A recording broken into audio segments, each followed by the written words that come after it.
پہنچنے کا راستہ قربانیوں سے ہو کے جاتا. آپ سب متوسط یا غریب لوگ بیٹھے ہو. میرے نبی جیسا غریب پوری کائنات میں کوئی نہیں. میں جبوتی صومالیہ گیا ہوں، وہاں کے غربت کو دیکھ کر مجھے لگا جیسے لفظ غربت بھی ان کی غربت پہ روتا ہے. ایسی غربت میں نے پورے پاکستان میں کہیں نہیں دیکھی جو میں نے جبوتی میں دیکھی، صومالیہ میں دیکھی، کیمرون میں دیکھی، چاڈ میں دیکھی، سوڈان میں دیکھی. 24 گھنٹے میں ایک دفعہ بھی کھانا نصیب نہیں. ہمارا غریب سے غریب آدمی 24 گھنٹے میں چولہا جلا بیٹھتا ہے. لیکن میرے نبی پر جو غربت آئی، کوئی ہے پوری دنیا میں تو اللہ نے مجھے پھرائی ہے جس کے گھر میں 2 مہینے چولہا نہ جلتا ہو. میرے نبی وہ فقیر تھے جن کے گھر میں 2 مہینے چولہا نہیں جلتا تھا. ایک رات آپ سوئے ہوئے، کبھی یوں کروڑ بدلے اور کبھی یوں کروڑ بدلے، بار بار حضرت عائشہ کے ساتھ. تو تھوڑی دیر کے بعد آپ تھوڑا سا آگے ہوئے اور چارپائی کی جو لکڑی ہوتی جس پر بان بنا ہوتا ہے اس پہ پیٹ کو یوں فکس کر کے اور نیچے لٹک گئے، دھڑ آدھا نیچے لٹک. فَكَانَ قَابَ قَوْسَيْنِ أَوْ أَدْنَىٰ. واہ واہ واہ، کیا مقام ہے. قاب قوسین، اور کیا حالات سے گزر رہے ہیں کہ یوں آدھا دھڑ نیچے لٹک گیا. ام عائشہ اٹھ کے بیٹھ گئیں، یا رسول اللہ خیریت کیوں؟ آپ اٹھ کے بیٹھے. کہا عائشہ بھوک بہت لگی، بھوک بہت لگی. اس لیے پریشر دیا تاکہ وہ جو بھوک کی طلب ہے نا معدے میں اس کو پریس کیا. اس لیے پتھر باندھتے تھے کہ وہ پیچھے چلا جائے. آپ مسجد میں تشریف فرما تھے، ایک صحابی نہ کر کہ یا رسول یہ دیکھیں کپڑا ہٹایا، یہ دیکھیں میں نے پیٹ پہ پتھر باندھا. جن کے لیے کائنات بنائی، جنہیں اپنا حبیب کہا، جن کے چہرے کی قسمیں اٹھائیں، والضحیٰ، جن کی زلفوں کی قسمیں اٹھائیں، واللیل اذا سجا، جن کے منہ سے نکلے بول کی قسم اٹھائی، وقیلہ، جن کے کتاب کی قسم اٹھائی، والقرآن المجید، جن کے شہر کی قسم اٹھائی، وہذا البلد الامین. اتنی بڑی ہستی. آپ نے کہا ذرا ادھر دیکھو. آپ نے پیٹ سے کپڑا ہٹایا تو آپ نے 2 پتھر باندھے. دیکھو میں نے 2 باندھے. کوئی ایسا فقیر ہے دنیا میں؟ دکھاؤ. عائشہ بھوک بہت لگی تو اللہ کے تو حضرت عائشہ رونے لگی. کہا یا رسول اللہ پھر آپ اللہ سے مانگتے کیوں نہیں؟ کہا عائشہ نہیں مانگوں گا، اسی بھوک میں اللہ سے ملاقات کر نہیں مانگوں. مجھ سے پہلے میرے جو بھائی آئے انبیاء وہ اسی فقر میں گئے، میں بھی اس فقر میں جاؤں گا. اپنے گھر میں یہ دکھ رکھا، اپنی اولاد کے ذبح ہونے کو قبول کیا تاکہ آئندہ آنے والی امت کا غریب طبقہ گلہ نہ کرے، شکوہ نہ کرے، حرام راستوں پہ نہ جائے، غلط راستوں پہ نہ جائے، اور مالدار فخر نہ کرے میں کوئی بڑا آدمی بن گیا ہوں، میری اتنی بڑی فیکٹری بن گئی ہے، میری اتنی بڑی کمائی ہو گئی ہے. یہ نہ یہ بڑائی کی چیز ہے نہ وہ چھوٹائی کی چیز ہے. جس سے اللہ راضی ہے وہ بڑا ہے، جس سے اللہ ناراض ہے وہ چھوٹا ہے، چاہے غریب ہے چاہے مالدار ہے. حضرت عائشہ فرماتی ہیں بیٹا 2 مہینے گزر جاتے تھے ہمارے گھر میں چولہا نہیں جلتا تھا، چولہا نہیں جلتا تھا، 2 ماہ گزر جاتے تھے.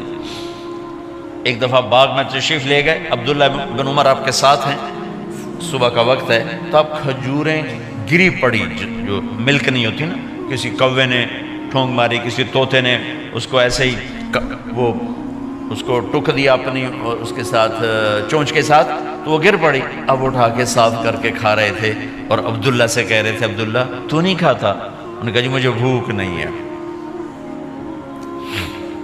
آپ نے کہا عبداللہ مجھے بھوک ہے، آج 4تھا دن ہے میں نے کچھ نہیں کھایا.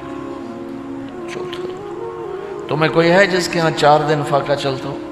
آج 4تھا دن ہے میں نے کچھ نہیں کھایا. ہمارے دسترخوان پہ کتنا کھانا اٹھا کے کوڑے کے ڈھیر میں جاتا ہے. آج 4 دن گزر چکے ہیں میں نے کچھ نہیں کھایا.